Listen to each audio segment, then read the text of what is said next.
qui propose de simplifier le travail de l'agriculteur en rassemblant dans un outil unique toutes les informations nécessaires à la gestion de son entreprise et d'éclairer à tout moment sa prise de décision. Est-ce que vous êtes prêts? Alors c'est parti pour 4 minutes de présentation. Bonjour, je suis Hugo Compas, cofondateur d'AgroOptima France, l'application qui permet de simplifier la gestion de son exploitation agricole. Savez-vous les 3 problématiques auxquelles font face l'ensemble des agriculteurs européens? La première, ça va être un problème de traçabilité des opérations agricoles, puisque 80% des agriculteurs européens utilisent encore un carnet papier comme celui-ci pour enregistrer ces opérations agricoles. Le deuxième, c'est un problème d'édition des documents légaux pour pouvoir justifier lors des contrôles de la PAC, puisque 90% des agriculteurs européens ne savent pas éditer l'ensemble de ces documents légaux, donc ils peuvent être susceptibles à des amendes lors de contrôles de la PAC. Et le dernier point, c'est la rentabilité. Une exploitation est une entreprise, mais 70% des agriculteurs n'ont pas une vision précise de quelle parcelle est rentable et quelle parcelle n'est pas rentable au sein de son exploitation. Donc c'est pour répondre à ces 3 problématiques que nous avons développé AgroOptima, l'application qui simplifie la gestion de son exploitation agricole. AgroOptima est composé de 2 outils, une application mobile et une web app. L'application mobile a pour but de remplacer ce carnet papier et permet à l'agriculteur d'enregistrer directement dans l'application son opération agricole. Donc là, par exemple, on a Thibaut Durand qui a fait une opération de fertilisation sur son grand champ le 24 mars 2018. Il a indiqué son engrais, sa dose, 3 litres hectare, et il sauvegarde. Une fois que l'application et le téléphone récupèrent Internet, ça se synchronise automatiquement avec le site Internet et ça envoie l'information. La web app est l'outil d'analyse de l'exploitation agricole et lui permet d'être conforme vis-à-vis de la réglementation, puisque la web app récupère toutes les informations de l'application mobile et l'agriculteur peut y éditer automatiquement ses documents légaux, tels que cahier d'épandage, registre phyto et plan de fumure. Mais également, nous lui calculons automatiquement ses marges et ses coûts de production au niveau parcellaire, ce qui lui permet d'avoir une idée plus précise et d'optimiser sa rentabilité en prenant les bonnes décisions ou en changement à seulement pour l'année d'après. Et enfin, pour faciliter la saisie de ces opérations agricoles, sur la web app, l'agriculteur peut y synchroniser son compte avec le compte d'autres objets connectés, tels que Winat par exemple, ou Carnot, ce qui permet que nous récupérons automatiquement ces données, et comme ça, il n'a plus à le rentrer manuellement. Donc notre business model est un business model SaaS, c'est un abonnement annuel. Nous avons 2 plans, un plan à 299 € qui est le plan basique et un plan premium à 399 € par exploitation et par an. Il est possible de rajouter 50 € par an et par utilisateur. Donc, historiquement, nous étions en Espagne en 2017 et nous avons créé la structure française en septembre 2018 pour nous attaquer au marché français qui représente 216 000 exploitations cibles. Et en parallèle, nous développons de nombreux partenariats tels que des équipementiers agricoles tels que John Deere, Cerea, New Holland ou encore Senscrop par exemple. Depuis septembre 2018, voici la liste de nos utilisateurs. Nous avons 300 utilisateurs sur le territoire français en 2 mois. L'acquisition client se fait sur 3 piliers principaux, le digital, les partenaires de redistribution pour profiter de leur force de vente, et également le canal physique qui sont participés à des salons ou à avoir des représentants locaux dans les différentes régions. Nos KPI européens, donc actuellement nous avons 2000 clients et plus de 700 000 hectares en gestion sur AgroOptima. Et nous avons pour objectif en 2020 d'avoir plus de 13 000 exploitations clientes et plus de 3 millions d'hectares gérés sur l'application. Merci. Existante, comment vous vous différenciez et comment vous pensez pouvoir la surpasser? Alors effectivement, par rapport au marché qu'on a connu en Espagne, le marché français est beaucoup plus compétitif. Il y a de gros acteurs qui sont présents. Nous, notre différenciation, c'est on a une application, on a un logiciel de gestion qui a été basé sur une application mobile. Donc on axe vraiment sur la mobilité et surtout on est indépendant des autres par rapport aux autres acteurs. Donc on va avoir aucun problème à faire des partenariats avec des opérateurs tels que Carnot ou Senscrop. Bonjour. Bonjour. Tu annonces 300 clients existants et quelle part en free? En France, sur le territoire français, sachant qu'on n'a fait aucun événement marketing, aucune presse, on n'a dépensé aucun argent dessus. En matière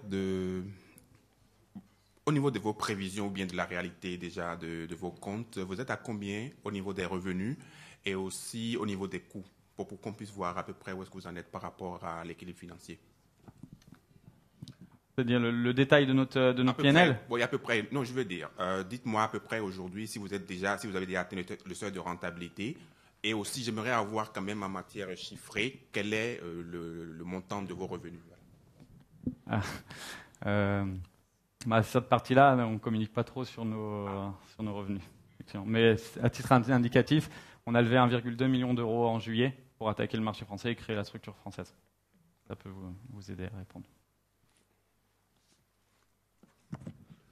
Est-ce que vous avez prévu de vous développer à l'international? Et si oui, comment? Et comment vous allez le financer? Est-ce que ça fait partie justement de cette levée de fonds? La levée de fonds a été... les 1,2 million d'euros sont surtout pour la partie française et pour le développement de nos partenariats. Et effectivement, d'ici 1 ou 2 ans, on a déjà ciblé d'autres marchés pays européens sur lesquels nous voulons être acteurs. Et nous allons du coup lancer l'activité là-bas. Et quels sont les retours de vos utilisateurs principaux? Qu'est-ce que là vous êtes effectivement sur la charte bien positionné en termes d'intuitivité, etc. Ouais. Qu'est-ce qui fait votre différence et quels sont les retours des utilisateurs français sur la valeur ajoutée que vous apportez par rapport aux acteurs nouveaux? En fait, les deux gros acteurs, les deux points différenciants par rapport aux acteurs, tous nos clients, ceux qui sont passés en mode vraiment client, ils viennent chez nous pour le côté simplicité de l'utilisation. Parce que sur de nombreux logiciels, il y a 2 types d'utilisation. C'est soit l'agriculteur l'utilise tout le temps, vraiment comme son cahier de plaine, soit il l'utilise seulement pour le réglementaire, une fois par an. Mais du coup, il utilise toujours ce carnet-là pour le suivi de ses opérations. Et ils viennent chez nous pour justement, ils trouvent ça très simple et tous les jours, ils sont connectés, ils enregistrent leurs opérations. Fin de l'intervention. Par messages vocaux, et c'est ce que vous êtes venu nous présenter. On vous écoute. Ok, merci. Je suis Jean-François Beignet, cofondateur de l'école de paysans.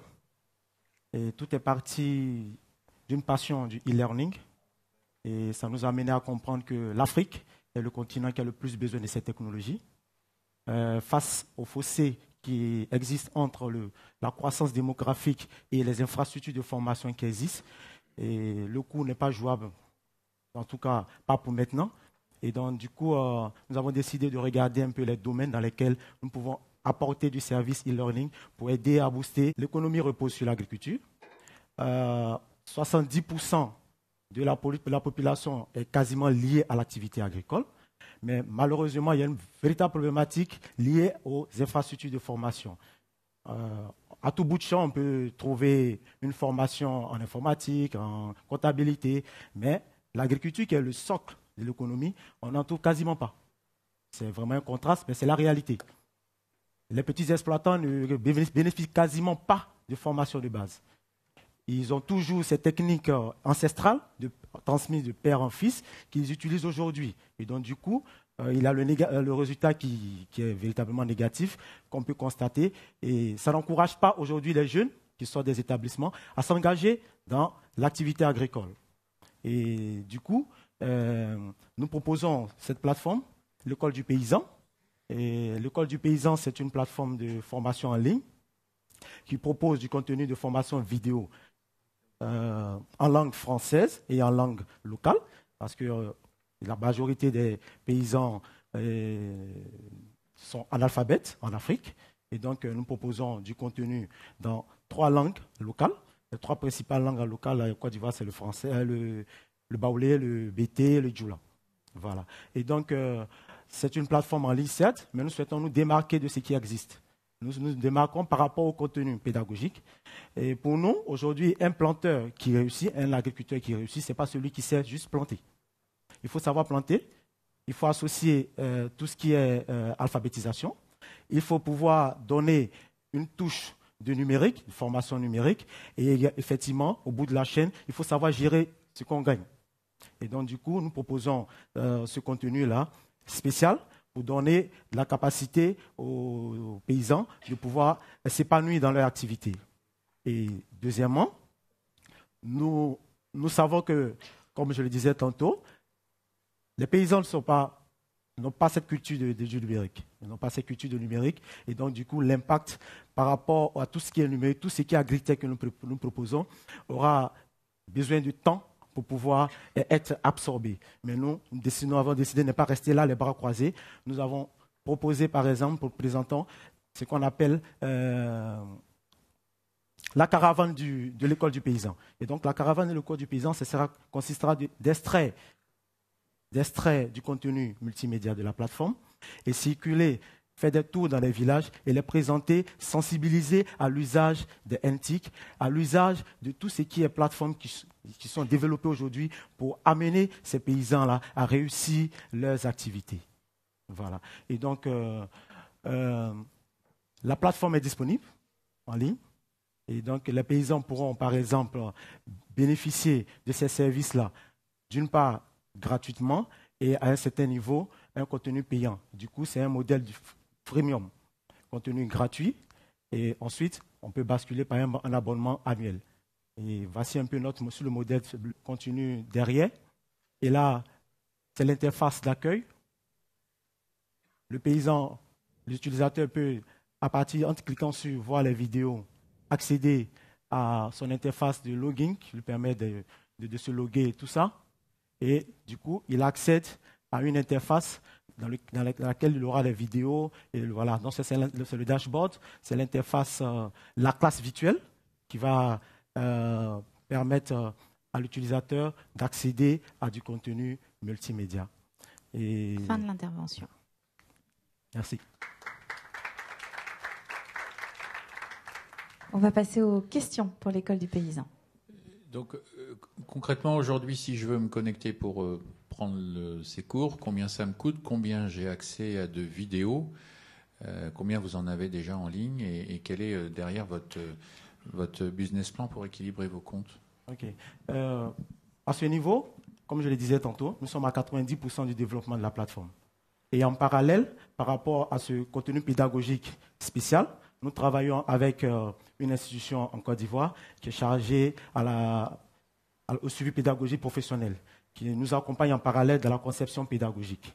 Voilà. Et donc, aujourd'hui, il y a la plateforme qui est en construction, il y a la conception pédagogique qui est en train de se faire, et derrière, la prochaine étape, ce sera la conception du contenu, la production du contenu. Voilà. Et donc, du coup, comme vous pouvez voir, il n'y a pas de contenu pour l'instant. Voilà, il n'y a pas de contenu pour l'instant. Et ce sera la prochaine phase, la conception du contenu. Voilà. Il va consister d'aller sur le terrain, capter des scénarios en fonction des problématiques qui nous seront remontées, etc., pour produire quelque chose qui colle à la réalité du paysan. Et vous utilisez un institut technique, mais est-ce que vous utilisez aussi le fait que des agriculteurs peuvent se prendre en vidéo avec leur téléphone, ou est-ce que vous faites du crowdsourcing de contenu, puisque je pense que le contenu est quelque chose qui coûte très cher à produire. Okay. Est-ce que vous avez aussi une stratégie d'acquisition quasi gratuite autour d'une communauté qui pourrait donner des conseils? OK.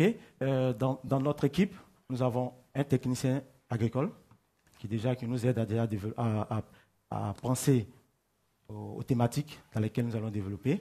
Mais dans la structure de la vidéo, il y a le contenu qui est développé en interne par rapport à la qui ont réussi. Ils pourront partager leur expérience. Et puis, pour fermer la boucle, des experts qui pourront, bien entendu, apporter des conseils pour faire la boucle. Donc, voici un peu comment sera structuré notre contenu, en fait. Voilà. De quelle façon vous financez votre plateforme aujourd'hui? Déjà, tout ce qui est technique que vous voyez ici, c'est nos compétences personnelles par rapport au fait que moi, je suis ingénieur télécom. Voilà, c'est nos compétences personnelles. Et déjà, deuxièmement, c'est du love morning. Le love morning pour nous aider déjà dans les premières démarches et déjà dans les premières actions derrière. Et pour terminer, nous avons intégré un incubateur en Côte d'Ivoire avec qui nous suivons un processus, espérant qu'au bout du compte, on aura véritablement la levée de fonds pour la production du contenu. Voilà. Merci, l'école du paysan. OK, merci.